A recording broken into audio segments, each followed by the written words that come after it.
Les saluda Carla Mendoza, bienvenidos a Rumbo a Palacio. En el programa de hoy usted podrá conocer las principales propuestas de campaña, pero también los perfiles de los candidatos a la presidencia de la República. En la edición de hoy usted sabrá qué hay detrás de los candidatos de Acción Popular Johnny Lezcano, del Partido Morado Julio Guzmán y de Somos Perú Daniel Salaverry. Pero también conocerá cuáles son sus principales propuestas de llegar al Palacio de Gobierno.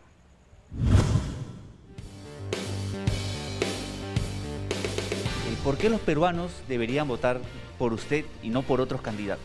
En mi caso, porque el Perú me conoce, he sido 19 años parlamentario, saben cómo he trabajado, cómo he estado consiguiendo la aprobación de leyes, tengo 130 leyes que he hecho aprobar a favor de mi país. De congresista a presidente, de un curul en el Parlamento a Palacio de Gobierno.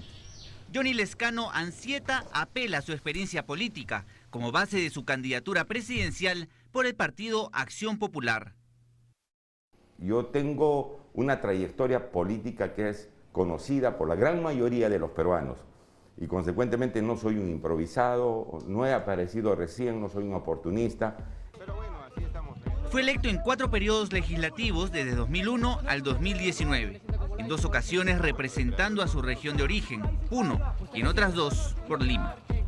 A luchar por la democracia, a luchar contra la corrupción, a luchar contra la mafia. En la bancada de Acción Popular destacó por su trabajo en la Comisión de Defensa del Consumidor en el Parlamento. Yo soy el autor de la ley que permite a cualquier trabajador de las AFPs cuando cumpla 65 años retirar todo su dinero cuando le dan una pensión minúscula, ¿no? Una pensión miserable. Luego de 18 años en el legislativo, hoy busca dar el gran salto. Su paso por el Congreso se ve plasmado en su plan de gobierno. La economía debe estar al servicio de la gente para que pueda vivir bien y no la gente, el pueblo, al servicio de la economía para que unos pocos lucren. La regulación del Estado destaca en su política económica en un eventual gobierno. Yo creo presencia del Estado. El Estado siempre tiene que ser un órgano que esté presente, una entidad que esté presente, porque el ciudadano no se puede defender por sí solo frente a los operadores que están en el mercado, es decir, frente a las empresas, a las grandes empresas. ¿Qué tiene que hacer el Estado? Regular, ¿no es cierto?, para que los derechos sean uniformes tanto del que está haciendo su actividad empresarial y económica y el ciudadano que tiene necesidades que se acerca a esa empresa. De manera medidas concretas de su plan de gobierno justamente para esto, para regular los precios de la economía. Yo creo, por ejemplo, las medicinas se venden a precio que les da la gana y la OCDE tiene mecanismos de regulación de medicinas, es decir, ahí no se venden las medicinas a precio que les da la gana. El impuesto a la riqueza no es una opción. El candidato apuesta por un régimen tributario justo, con exoneraciones solo en casos excepcionales. Los empresarios dicen, señor, el Estado no debe meterse en el mercado, no debe controlar precios, no debe hacer esto, no debe imponer condiciones, el Estado no debe meterse, dejen que las empresas hagan su actividad económica. Vino la pandemia y de pronto todos los empresarios recurrieron al Estado y le pidieron plata para poder salvarse. Entonces hay un doble discurso de quienes hacen actividad económica empresarial, sobre todo los más grandes. No quieren que se meta el Estado en la regulación, pero sí cuando ellos necesitan lo llaman al Estado y le sacan plata a interés cero. Debemos tener un Estado que intervenga para defender al ciudadano en una economía social de mercado. Nosotros no queremos implementar otro tipo de economía comunista, social, no, que se cumpla con este principio que incluso está en esta Constitución, economía social de mercado, la economía al servicio de la sociedad. Para ello, Lezcano ha planteado desde el inicio de la campaña electoral un punto que resalta en su plan de gobierno: cambiar la Constitución. Esta Constitución no ha conseguido que la gran mayoría de peruanos avance en el mismo ritmo, con las mismas oportunidades, sino algunos.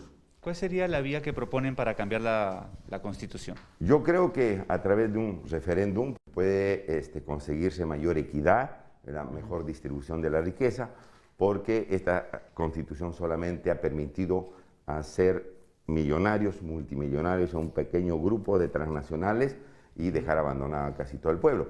Que sea el mismo Congreso el que en un año cambie la Constitución, inmediatamente. Respecto a la lucha contra la inseguridad ciudadana, el candidato presidencial incluye en su plan a las Fuerzas Armadas. ¿Estaría a favor de que las Fuerzas Armadas también estén en las calles? ¿Cuál es este punto? Yo voy a pedir, si yo me convierto en presidente, voy a hablar con las Fuerzas Armadas. Están haciendo un buen trabajo en la pandemia. Ya los ves en las calles. Los delincuentes no se acercan porque saben que hay una persona que está en nombre de la ley que los puede, ¿no es cierto?, controlar.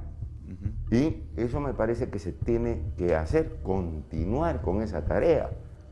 Johnny Lescano está a favor de medidas estrictas, penas más duras para sentenciados por delitos sexuales. La castración química la hice aprobar en la Comisión de Justicia cuando era congresista de este Congreso disuelto. Yo creo que la castración química es un mecanismo que ha funcionado en otros países, se ha implantado y ha hecho disminuir el número de delitos sexuales. En varios países de Europa, fundamentalmente, y le pones una inyección al individuo y le anulas desde el cerebro, ¿no? Desde el cerebro las facultades sexuales.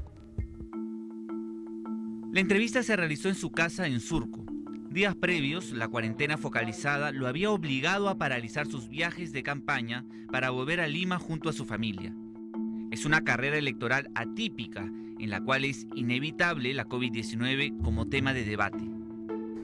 En la vacuna es el Estado el que tiene que vacunar. Decían, ¿también puede vacunar el privado? Claro que sí, pero el privado que vacune gratis, porque estamos en emergencia, una urgencia. Hay como 5.000 científicos peruanos que están trabajando en diversas materias y no tienen mucho apoyo. Por eso yo quiero aprobar la ley que crea el Ministerio de Ciencia y Tecnología e Innovación. Es importantísimo, o el cañazo, ese trago que sale de la caña de azúcar, ellos se han ido controlando el COVID, tomando eso y quemando al parecer lo que queda en la garganta, porque dice que la sal mata al bicho cuando se instala en la garganta. Entonces, esas cosas que son de manera, digamos, precaria utilizada, eso se puede ir investigando, viendo cómo, ¿no?, analizando si son mecanismos adecuados como para poder prevenir este tipo de epidemias. Entonces ya tienes un mecanismo propio, ¿no?, recetas propias. Claro. O esta ivermectina que dicen que si vale o no vale. Bueno, analizar, investigar junto con el Estado, ¿no? Aunque desde algunos años viva alejado de su tierra y cercano a los poderes del Estado, Johnny Lescano mantiene un lazo fuerte con la ciudad que lo vio nacer. Puno es un orgullo. Yo me siento muy orgulloso de ser puneño, haber nacido a las orillas del lago Titicaca. Nació en Puno el 15 de febrero de 1959, hijo de una profesora de primaria y un sargento de la policía. Sus primeros recuerdos están relacionados al núcleo educativo campesino de Cota. Y me acuerdo de mi madre que me iba hasta Cota. Cota es una localidad en Platería, en el distrito de Platería, que está camino hacia Bolivia, en el sur de Puno, a orillas también del lago Titicaca. Yo estudiaba ahí, mi madre era profesora rural allí. Íbamos y veníamos en camiones, ¿no? Ahí subíamos a la tolva arriba con mi madre y nos íbamos a pie desde donde nos dejaba el camión para llegar al colegio. Había una trocha que no había movilidad. Esa cosa se me ha quedado grabada, lindas experiencias. Luego estudió la primaria en el Colegio Particular San Juan Bautista y la secundaria en la Gran Unidad Escolar San Carlos, ambos en Puno. ¿Era buen alumno usted? O... Regular, Ajá. Pero sí me gustaba dirigir, era basquetbolista, me gustaba mucho el básquet, yo de la selección de básquet de Puno, estaba en un club de categoría superior en Arequipa cuando fui estudiante de la universidad. En 1982 obtuvo el título de abogado en la Universidad Católica de Santa María de Arequipa. Tras ello regresó a Puno, donde ejerció la abogacía de manera independiente. Por esas épocas, sus amigos le recomendaron viajar a Chile, donde podría encontrar libros sobre derecho a buen precio. O sea, yo entré a la universidad, perdón, a la biblioteca o a la librería Andrés Bello, que era una librería especializada en textos de derecho, y la vi entrar a mi esposa. ¿Sí? Sí, y eso del cupido, ¿no?, que fue algo impresionante, ¿no? ¿Qué le dijo? ¿Cómo se acercó a ella? Es que yo le había entrado y dije, qué linda chica, entonces después apareció atrás de mí para pagar los libros, porque así hizo una pequeña cola, entonces yo conversé con ella, ¿no? Le dije, ¿cómo está? Que mire que yo vengo de tal lugar, de Puno, de Perú. Y ahí comencé a pedirle pues, sus datos, porque me gustaba tanto, me había impresionado tanto que le pedí que me dé su dirección, su teléfono, y así fue. Fue así que conoció a Patricia Contador Durán, con quien pese a la distancia mantendría comunicación. Fue una experiencia linda porque ella estaba en Chile y yo estaba en Puno, pero siempre le escribía las cartas pues, en sobre que siempre se manda. Claro. O me iba a un teléfono público en Puno y lamentablemente mi mamá murió, falleció, y dije ya en Puno tenía a mi esposa en Chile y estábamos enamorando y decidí irme a estudiar a Chile, ¿no? Tras la muerte de su madre en 1995, continuó con estudios de maestría en la Escuela de Graduados de la Universidad de Chile. Ahí se forjaría la relación con Patricia. Estamos bailando aquí en la Plaza de Armas, ¿no? Morenada. Yo paso con mi terno, con la central folclórica, con la directiva, y después me voy a cambiar para bailar saya con los chicos. ¿Ya le enseñó los pasos de baile a su Sí, ella esposa? baila muy bien. Ella, como son tantos años que estamos aquí, mi esposa, mi Alfonso, que es el mayor, mi Teresa, que es la segunda, y el José Ignacio, que está acá chiquitito, pero el que es el más altazo de todos, sí, es el más grandazo. Su familia fue su soporte en su carrera política. Al volver de Chile no pasaría mucho tiempo para que postule por Acción Popular al Congreso de la República en 2001. Así se haría inicio a 18 años en el Parlamento, siempre bajo el mismo símbolo. La importancia de Acción Popular para usted. Bueno, es un partido que tiene ideología propia, no hemos tomado ideologías o filosofías extranjeras como otros partidos, y bueno, y se ha inspirado en las tradiciones y la historia del Perú, ¿no? En las costumbres. Sí, ahí estamos las dos lampitas, estas dos lampitas, de diversos colores que me han regalado en varios recorridos que hemos hecho. Debe tener varias lámparas usted. Sí, hay una que es rojo, blanco, rojo, los colores del Perú que tenemos por ahí también. Y una grandaza que me dieron, no recuerdo, creo que fue ¿La tiene por acá? Sí, debe estar por acá. Allá le puse, aquí está. Que es, sí la estoy usando, está nuevita. Y la uso para que, ¿no? Cuando vienen los correligionarios, le digo, aquí tengo mi lámpara por si acaso, y la tengo ahí, pero mira, está ahí, así, está nuevecita, como verás, así que van a ser lámparas históricas, las tengo ahí con las demás, y que las voy a guardar mejor para que sea un recuerdo, ¿no? De estas luchas que tenemos, y si Dios lo permite, que van a ser un recuerdo tan lindo, es decir, hemos estado con estas lámparas luchando por la presidencia. ¿Cuál de sus lámparas llevaría a Palacio? Bueno, esta, la más grande. Hoy con la lámpara de Fernando Belaúnde Terry y Valentín Paniagua, va rumbo a Palacio junto a una plancha presidencial que representa distintos sectores. Tiene que ir una mujer de todas maneras y alguien que represente a los jóvenes. Y por eso hablé con Gisela Tipe, que es una profesional en salud ayacuchana, que vive en estos momentos en Ayacucho, y que tiene un magíster en gestión pública, joven, tiene 38 años. Gisela Tipe además es docente en la Universidad Nacional de San Cristóbal de Huamanga, un nuevo rostro en la política en la primera vicepresidencia, mientras que la segunda vicepresidencia, Lescano optó por un abogado, experimentado militante y exsecretario general nacional de Acción Popular. A Alberto Velarde, que es un hombre de partido, que desde joven trabajó como presidente Belaúnde, y fue muy colaborador del presidente Paniagua, estuvo con él permanentemente en las giras que hizo el presidente Paniagua cuando fue candidato a la presidencia. Es un hombre que conoce la historia del partido, abogado, empresario, entonces ahí tienes la experiencia, tienes a los jóvenes y tienes a la mujer. La plancha presidencial obtuvo la victoria en las elecciones internas de Acción Popular, un partido fraccionado por diversas posturas. Lescano marca distancia con los congresistas de Acción Popular que votaron a favor de la vacancia del entonces presidente Martín Vizcarra en noviembre. Lamentablemente ellos no escucharon el acuerdo del partido, fue un acuerdo del partido, e hicieron lo que hicieron. Hace lo mismo con el congresista Manuel Merino de Lama y su breve gobierno.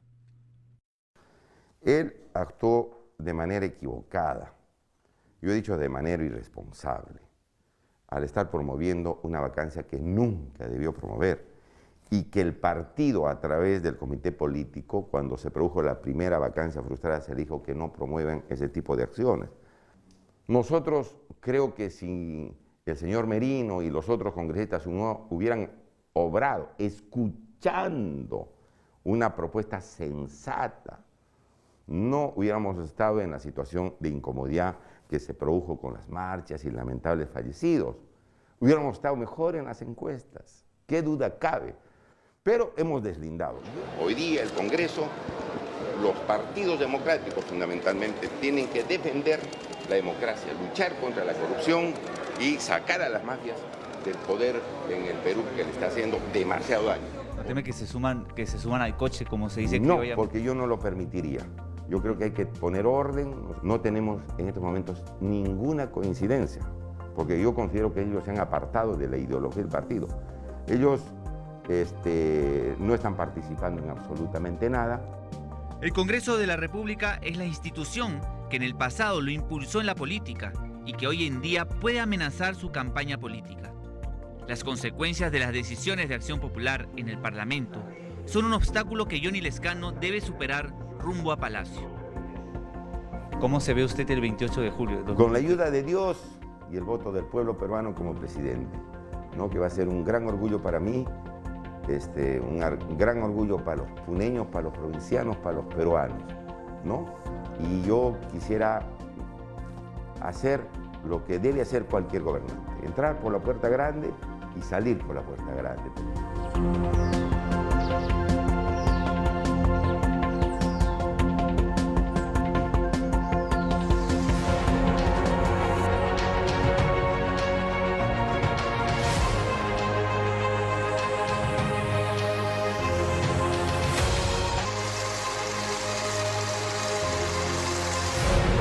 Economista de carrera Julio Guzmán apuesta por redistribuir el presupuesto nacional.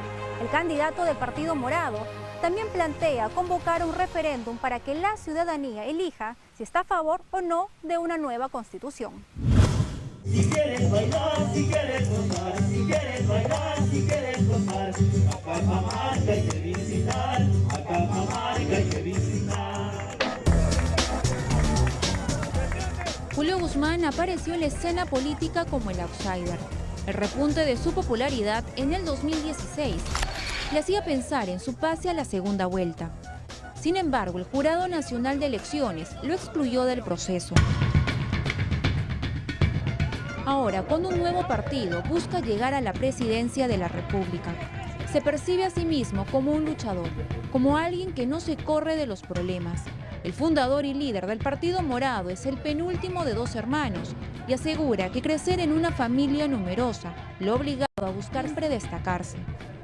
Desde chico comencé a, creo yo, ¿no? Eso es lo que yo me explico, desarrollar ciertas capacidades para llamar esa atención. Por ejemplo, cantar, bailar, tratar de estudiar lo máximo posible. Entonces, un ambiente muy competitivo y que me enseñó varias cosas, como por ejemplo a tomar decisiones todo el tiempo, ¿no? La primera decisión que tomó junto a sus hermanos fue buscar trabajo. Tenía 14 años cuando su papá falleció de un ataque al corazón. Ingresó a la Pontificia Universidad Católica del Perú para estudiar economía y se graduó en 1996. Siguió su especialización en gestión pública en Reino Unido y Estados Unidos. Fue en este país donde conoció a su esposa Michelle, quien es madre de 2 de sus 4 hijos. En el 2011 regresó al Perú para ocupar el cargo de viceministro de Micro y Pequeña Empresa de Industria del Ministerio de la Producción durante el gobierno del expresidente Ollanta. Toda mi formación académica es en políticas públicas y pensé que formándome así iba a poder lograr un cambio y me di cuenta que no. Luego trabajé en el Banco Interamericano de Desarrollo asesorando a varios países, incluido el Perú, pensando también de que los consejos podían hacer un cambio y no fue así. Luego fui viceministro 2 veces, viceministro y luego secretario general de la PCM, que es también un rango de viceministro, y dije, ahora sí, con las decisiones y todo, vamos a hablar de campaña. Y tampoco es así, porque los técnicos proponemos, pero no somos los que tomamos las decisiones. Entonces ahí me di cuenta que la única forma de cambiar las cosas es tener poder, y poder legítimo. Y por eso decidí meterme en política, y porque de dentro del gobierno me di cuenta que los peruanos sí podemos vivir mejor. Antes de que se convocaran las elecciones para el 11 de abril del 2021, Julio Guzmán recibió un golpe que a la fecha continúa causando estragos en su candidatura. En enero del 2020 se propaló un video en el que sale corriendo de un edificio tras un amago de incendio durante una cita privada. Una anécdota doméstica que, según él, ha sido utilizada por sus adversarios políticos para crear la narrativa de que rehuye de los problemas. Al margen de lo que realmente pasó, porque esto fue un show mediático increíble, lo que debo decir es que esa relación que los adversarios, que la corrupción trata de hacer de que porque salí corriendo de un edificio me voy a correr de los problemas del país, esa relación no existe, es una relación espuria. Esos políticos que tanto me critican, en el momento de la crisis política, cuando la gente salió a marchar, en esos momentos, ¿qué estaban haciendo? ¿En dónde estaban? ¿Fueron así de valientes como dicen serlo? Entonces no nos confundamos. Acá lo que quieren construir es una narrativa y una historia que no existe, absolutamente. Yo toda mi vida he enfrentado los problemas porque me he quedado solo, porque a los 14 años fui huérfano y lo único que tuve que hacer fue tomar decisiones, porque no tenía nadie a mi lado. Cuando las papas han quemado, yo siempre he estado ahí, no solo en mi vida política, en mi vida personal también. A mí me dio el COVID y yo lo enfrenté. Y yo hubiera podido utilizar influencias, podía haber utilizado poder. Y no lo hice. ¿Y tenía miedo? Por supuesto que tenía miedo. ¿Y mi familia tenía miedo? Por supuesto. Sin embargo, no moví un dedo para poder conseguir algún tipo de privilegio. Eso es valentía. No como todos estos cobardes que se han vacunado a escondidas. ¿Y esos me quieren dar lecciones a mí de moral? Que se vayan al diablo. Discúlpame, pero que se vayan al diablo. Esa gente no tiene nada que enseñarme en términos de ética y de moral. Cuando hubo esta contienda de precandidatos con Carolina Lizárraga, ella había usado la frase "yo no me corro", en alusión a lo que había ocurrido en Miraflores. ¿Cuál es su relación con ella actualmente? Carolina Lizárraga es una señora. Es una señora con muy buena reputación.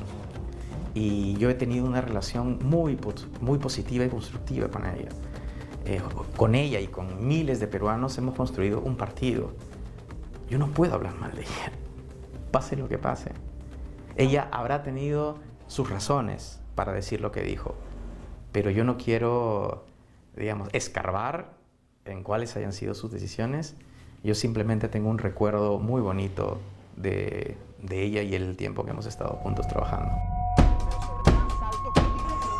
Conoce que este episodio no es el único que pudo haber causado un revés en su popularidad. Su candidato a la segunda vicepresidencia, Francisco Sagasti, renunció a su postulación tras asumir la presidencia interina de la República el pasado 17 de noviembre. Ahora Guzmán continúa su carrera electoral al lado de la exministra de Educación, Flor Pablo. Nosotros creemos que la posición en la que estamos ahora es la consecuencia, es el pasivo de tomar decisiones correctas. Cualquier persona que hubiera hecho cálculos políticos jamás hubiera propuesto, hubiera estado a favor de que el presidente Sagasti sea presidente. Cualquier político que hace cálculos jamás hubiera querido que un gobierno de transición se le vinculara a su partido, porque es un momento muy complejo, muy difícil. Nosotros tomamos esa decisión porque queríamos que era lo mejor para el Perú. Entonces, cuando a mí me preguntan sobre eso, yo digo, no, más bien estamos muy orgullosos. Ahora, que eso haya significado un impacto en nosotros, sin duda, pero es algo que yo tengo que asumir por una decisión que se tomó. Y yo soy muy consciente de eso, pero la decisión que se tomó fue la correcta.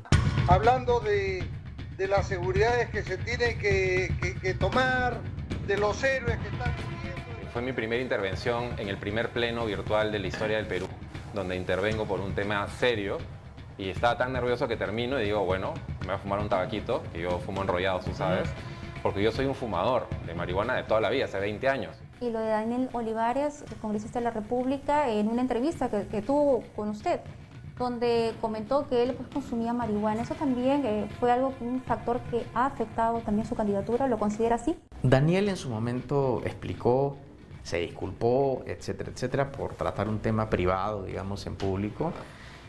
Yo no tengo idea si eso realmente haya afectado o no. ¿No lo ve así? No lo sé, la verdad es que no lo sé.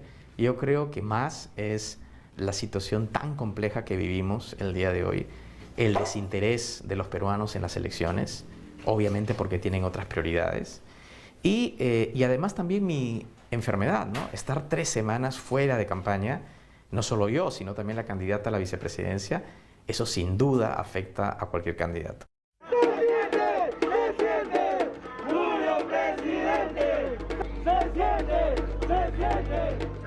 Y ha venido a San Martín para devolverle la esperanza a los peruanos. Ya recuperado de la COVID-19, tiene como meta en un eventual gobierno suyo vacunar a todos los peruanos antes del 2021. Propone además la designación de un funcionario para llevar a cabo este proceso. Mi compromiso más firme en vacunar a todo el mundo. Todo el mundo tiene que estar vacunado para que esté tranquilo, con calma y comience a pensar en los otros problemas, como por ejemplo su trabajo, la educación de sus hijos.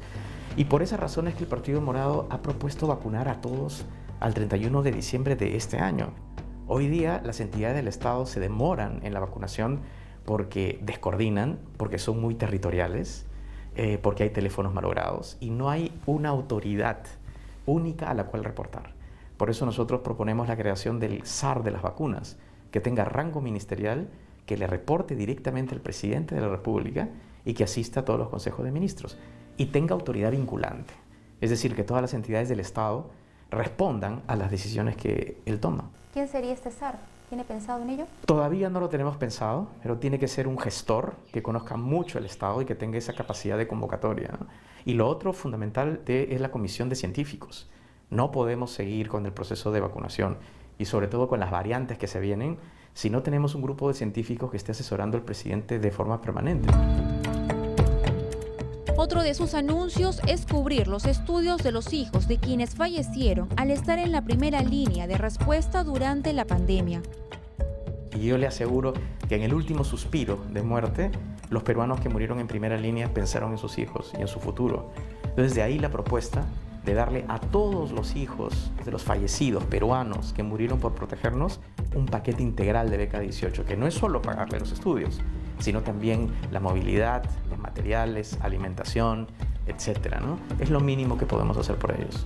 Algunos se preguntarán que en una economía tan golpeada por la pandemia como la nuestra, ¿de dónde va a salir el presupuesto para poder lograr ello? Bueno, soy economista y por lo tanto ese es mi tema. Y acá lo que vamos a hacer es reestructurar el presupuesto de la República, que no ha tenido realmente una planificación desde hace muchísimos años y donde hay una serie de programas que se sobreponen. Vamos a sacarle el jugo al presupuesto para financiar las cosas que realmente son urgentes para la población.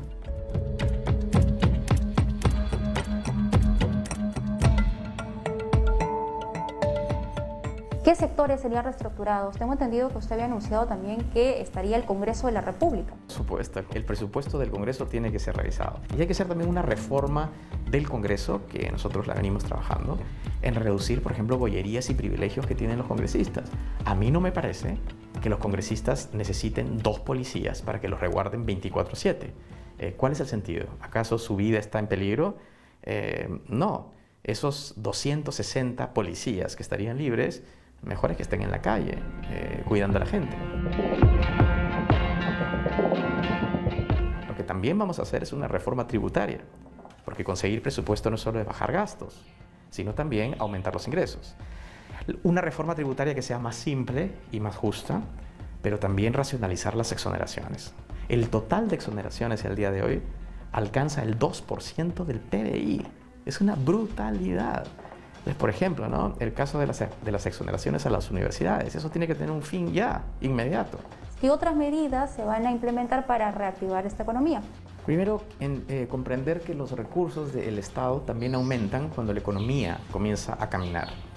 Y ahí lo que tenemos que hacer son 2 cosas. Primero, promover la inversión privada y segundo, que el Estado apoye a las empresas para que sigan creciendo y para que obviamente paguen más impuestos como la consecuencia de eso. Hemos propuesto que todas las nuevas inversiones, con ciertos requisitos, pero todas las nuevas inversiones van a pagar un impuesto a la renta escalonado, desde el 5% al 30% en 10 años. Esto no significa reducir los impuestos, es más bien crear riqueza en donde el día de hoy no existe. Y por otro lado, hemos ya mencionado la creación del Banco de Desarrollo. Es decir, vamos a reestructurar COFIDE y vamos a convertirlo en un banco que dé asistencia técnica y acceso a tecnología a todas las empresas y productores en el Perú que lo soliciten, con un esquema de subsidio que vamos a definir muy pronto. Postula además la necesidad de cambiar la cabeza del Banco Central de Reserva, ocupada desde el 2006 por el economista Julio Velarde. Raúl Salazar es un economista de primerísimo nivel, con una trayectoria impresionante y que que va a dar muchísima confianza al país. También conoce muy bien el manejo del Banco Central de Reserva y la verdad es que no existe una sola persona que dé confianza. Hay muchas personas que pueden dar confianza. El problema es cómo las eliges y cómo las identificas. Entonces, yo la verdad es que no creo que haya ningún problema de reducción de confianza, tanto para la inversión nacional como extranjera, por el ingreso de Raúl Salazar a la presidencia del BCR. No es el único cambio que anuncia. También está la posibilidad de una nueva constitución. Eso sí aclara, siempre y cuando la ciudadanía se pronuncie a favor. El Partido Morado ya ha planteado en el segundo año un referéndum para que sean los peruanos si quieren cambiar de constitución o no. ¿Por qué en el segundo año? Porque queremos que los peruanos tengan un voto informado. Por eso vamos a crear una comisión especial de representantes de la sociedad civil y expertos para que durante 2 años informen a la población, ¿no?, cuáles son esos aspectos que se pueden cambiar, cuáles son las opciones que tenemos para poder hacerlo, etcétera, etcétera. También se pronuncia sobre la despenalización del aborto y el matrimonio igualitario. Nosotros estamos a favor que la mujer decida sobre su cuerpo en ciertas condiciones muy complejas, como por ejemplo los casos de violación o donde la vida de la mujer está en juego. En el caso del matrimonio igualitario, ¿está a favor? Estamos a favor de los derechos para todos y en ese sentido a favor de los derechos de la comunidad LGTBI. No podemos defender derechos de algunos grupos y rechazar los derechos de otros. Aunque es consciente de que se necesitan consensos para sacar adelante distintas medidas, afirma que no dialogará con todos los representantes de las tiendas políticas. Con las personas que vamos a dialogar son las que creen en la democracia y los que no están involucrados en la corrupción. Donde la mayoría del Congreso de la República tiene representantes que están siguiendo algún proceso. Bueno, justamente ese es el drama de nuestro país. Y no solo tenemos que responsabilizar a los políticos involucrados en todos estos casos, sino también tenemos que asumir nosotros una responsabilidad. ¿Cuál es el rol que nosotros hemos asumido para que esto ocurra? ¿Por qué la ciudadanía debe votar por Julio Guzmán? Porque quiero ser presidente por las razones correctas. Porque siento que quiero ser presidente porque quiero realmente que la gente viva mejor. ¿Y qué capacidades tengo? Tengo una capacidad de convocatoria muy importante. Y tener equipos es fundamental para liderar un país. Esa capacidad de ser un headhunter y de traer a los mejores es algo que es fundamental. Pero también conocer el Estado. Yo sé qué es lo que se puede hacer y lo que no se puede hacer. Y también tener una visión clara de este país, ¿no? ¿Por qué eligió a Flor Pablo como su vicepresidenta? Que nos comente un poco acerca de ella como parte de la plancha presidencial. Porque mi obsesión es la educación. Mi obsesión. Y Flor Pablo es una de las personas en el Perú que más sabe de esto. Y además más sabe, no solo de forma integral, desde el vientre de la mamá, sino también Flor Pablo ha sido desde jefa de trabajo de campo de la reforma educativa hasta ministra de Educación. O sea, conoce todo, además, el proceso. Además, Flor Pablo tiene una historia linda, ¿no? Ella pues ha vivido en esteras. Su familia creció en Caraballo y llegó a ser lo que es el día de hoy. Y finalmente porque es una gran persona, porque tiene una gran sensibilidad, probablemente justo por su historia de vida. Entonces es el match perfecto, nos entendemos muy bien, tenemos una química increíble. Y yo creo que al Perú le haría mucho bien el tener a una persona como ella en el gobierno. Julio Guzmán afirma que estar en política es un sufrimiento constante, pero que siente que es su deber hacerlo. No quiere hablar de sondeos de encuestas. Dice que recién pensará en su futuro político una vez que se conozcan los resultados de los comicios.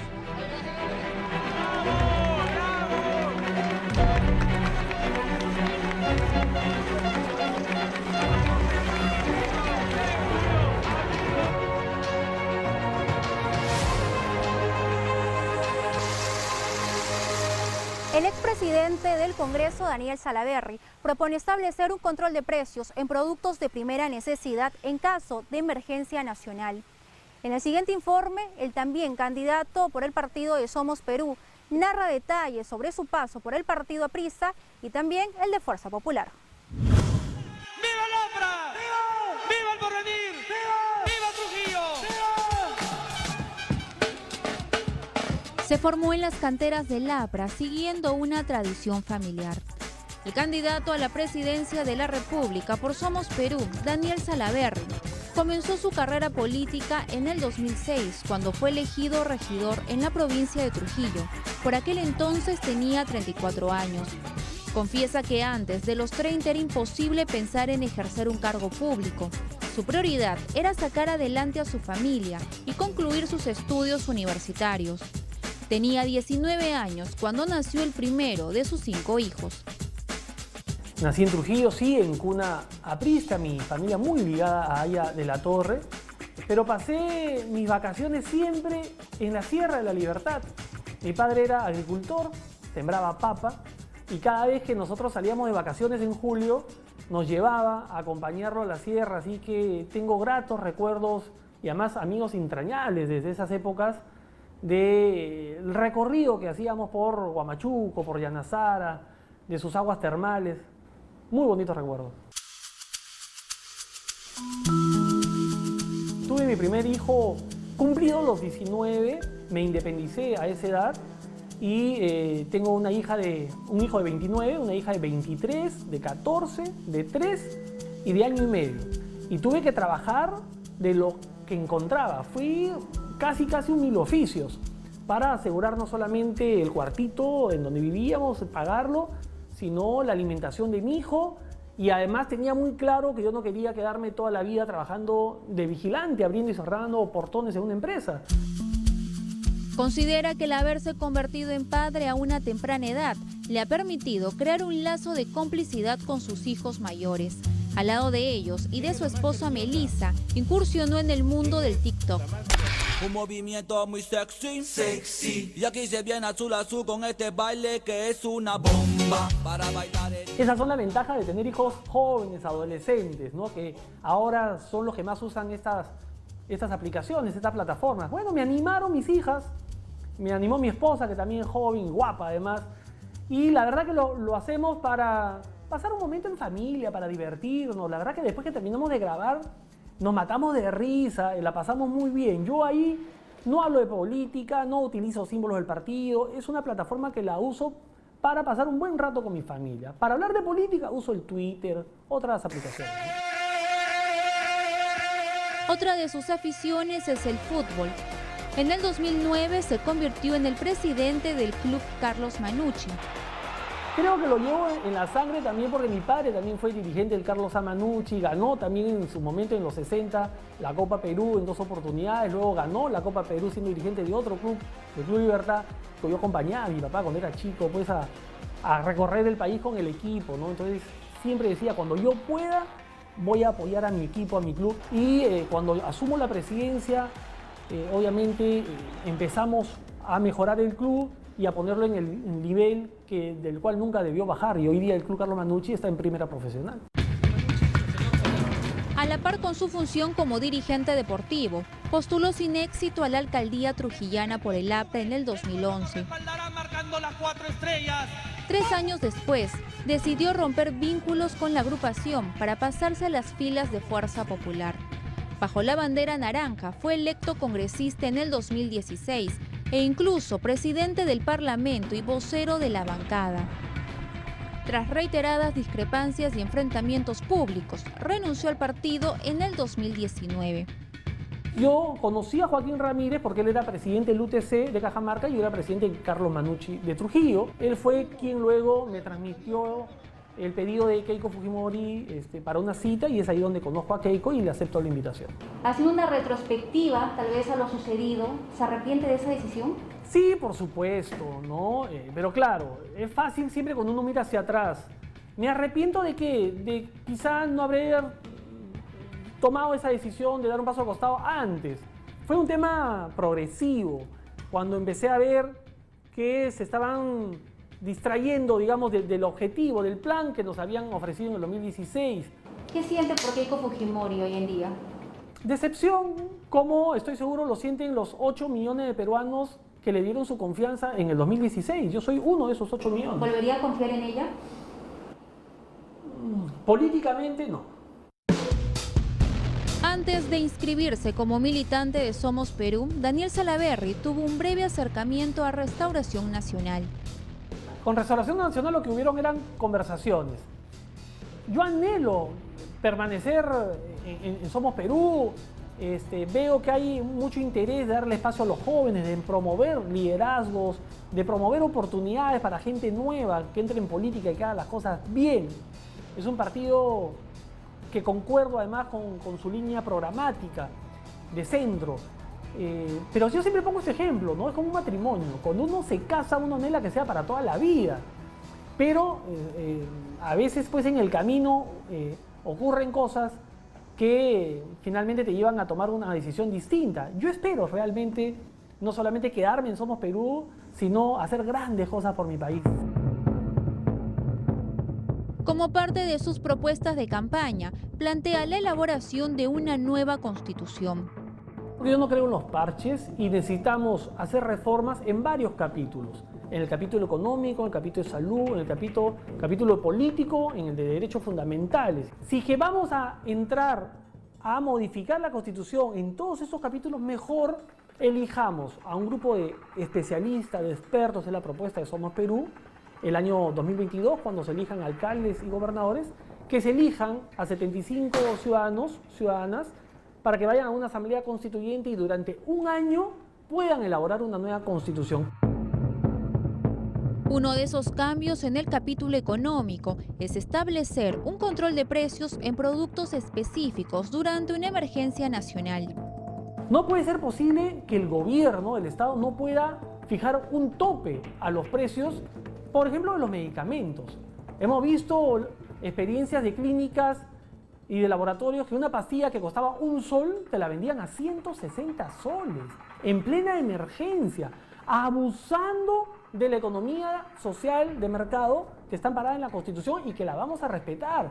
Pero por un tema transitorio, durante el momento que dure la emergencia o el desastre natural o la calamidad que pueda pasar en nuestro país. Postula además el retorno a la bicameralidad e incluso la posibilidad de que legisladores y otros funcionarios designados por elección popular sean reelegidos. Es importante que haya otra Cámara más reflexiva. Eso no significa que a los peruanos nos va a costar más. Simplemente tendrían que ajustarse el número de congresistas de 130, por ejemplo, poder pasar a 100 diputados y 30 senadores, por ejemplo, ¿no? Finalmente, el presupuesto del Congreso es ínfimo en relación al presupuesto general de la República, 0.04% me parece. Dentro de esta eventual Carta Magna, también sugiere que se precise la definición de la vacancia por incapacidad moral permanente. ¿Qué proponemos? No eliminar el tema de la vacancia, sino que se tipifique. Si a un presidente sale un video que un presidente está recibiendo dinero, como los videos de Montesinos, por supuesto que deberían vacarlo. Entonces que se ponga ahí claramente 3, 4, 5, 8, 10 puntos específicos de qué cosa significa incapacidad moral, ¿no? Para enmarcarlo bien, para que no quede a libre interpretación de un congresista que porque se le ocurre simplemente tumbarse un gobierno y poner a un colega de presidente lo puede hacer. Sobre el matrimonio igualitario, Afirma que no hay un consenso para sacarlo adelante, por ello propone otro mecanismo. ¿En dónde ya existe un consenso? En la idea de aceptar o aprobar la unión civil patrimonial. Como ya existe un consenso en esa materia, podría perfectamente incluirse en la Constitución, llevarse a referéndum y es muy probable que sea aprobado. En el caso de la despenalización del aborto, dice estar a favor solo en casos puntuales. El aborto libre, no. En el caso de violación, Sí, ahí, cuando me refiero a terapéutico me refiero a eso, porque puede haber un impacto psicológico y emocional que ponga en riesgo la salud mental de la madre, y por supuesto que sí, ¿no?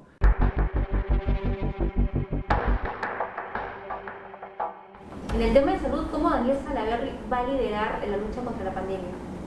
Primero, llevando las relaciones al más alto nivel para lograr traer las 25 millones de vacunas mínimo que necesitamos, porque necesitamos como 50, pero mínimo 25 millones para vacunar al 80% de los peruanos.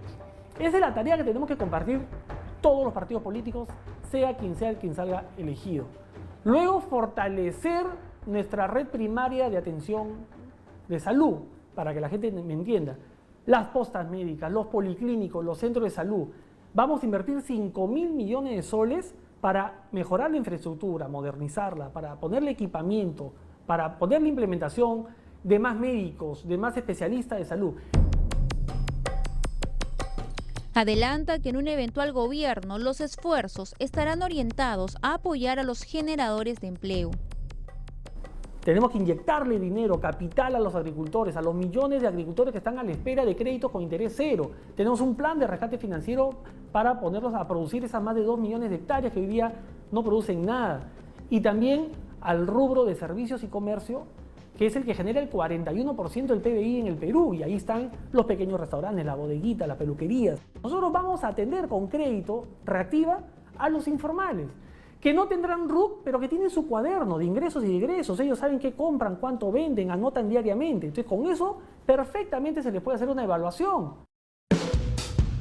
En materia educativa, anuncia un plan al que califica de revolucionario y que, según promete, revertiría la tasa de deserción escolar.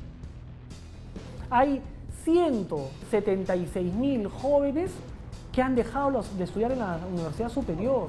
Nosotros tenemos un plan totalmente distinto, revolucionario diría yo, no solamente de reducir la brecha de infraestructura, o sea, construir más colegios, sino de abocarnos y enfocarnos en el estudiante. Pero sobre todo, un joven va a mejorar sus estudios cuando tú te preocupes de cómo se alimenta, en qué vivienda vive, si es que tiene una familia funcional o disfuncional, si lo obligan a trabajar o no. Es decir, no solamente su salud física, sino su salud emocional, su salud mental. Y para eso proponemos un programa nacional de bienestar del estudiante, adscrito a la PCM, al más alto nivel, en donde está integrado por no solamente maestros, sino psicólogos, trabajadores sociales, pero también arquitectos, ingenieros, que trabajen con el techo propio, con el Fondo de Vivienda para mejorar las viviendas a estos niños, levantar su autoestima, su calidad de vida.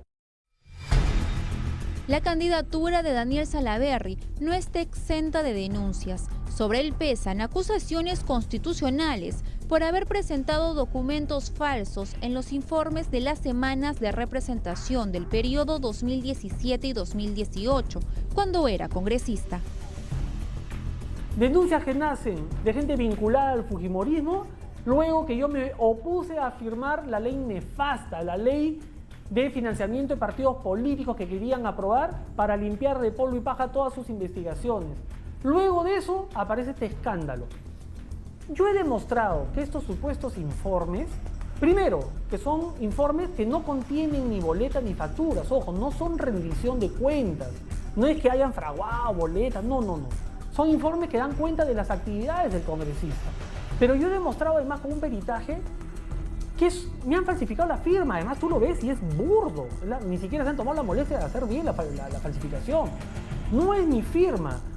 Por lo tanto, le pedí a la fiscal de la Nación en su momento que inicie las investigaciones para que se llegue a determinar quién me falsificó la firma. A la subcomisión le he mandado innumerables veces cartas pidiéndole que me aprueben el antejuicio para que la fiscal pueda hacer su trabajo. la subcomisión de acusaciones está en manos de Acción Popular. Un partido que ha sido capaz de dar un golpe de Estado y trabajo abajo un gobierno. ¿Qué garantía de imparcialidad puede haber ahora con Daniel Salaverry, que es candidato al igual que Martín Vizcarra de Somos Perú? Por favor, no hay ningún tipo de imparcialidad.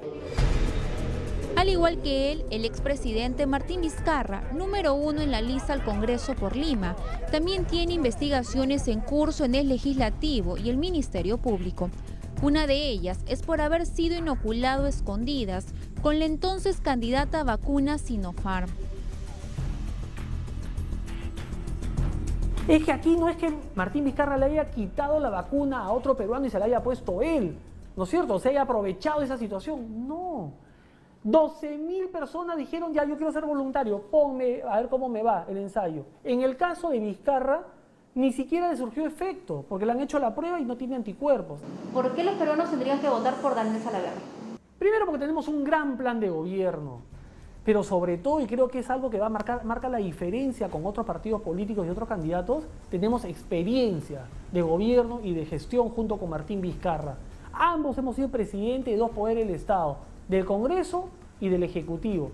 Y ambos le hemos demostrado a los ciudadanos, a los peruanos y a las peruanas, que siempre ponemos al Perú por encima de cualquier otro tipo de interés particular, político, partidario. Su plancha presidencial, ¿quiénes lo acompañan? Dos personas ligados a la medicina, Jorge Pérez y Matilde Fernández. Matilde Fernández como primera vicepresidenta y Jorge Pérez como segundo. Matilde Fernández, enfermera con 20 y tantos años de experiencia en la gestión de la salud pública, con maestrías inclusive en temas de gestión pública, de salud. Y Jorge Pérez, un médico congresista, los dos, que ha presentado una serie de reformas para el sistema de salud. Son dos provincianos, conmigo tres en la plancha presidencial. Matilde es cusqueña, Jorge es norteño como yo, de Lambayeque, que estoy seguro que serán un aporte fundamental en nuestro próximo gobierno.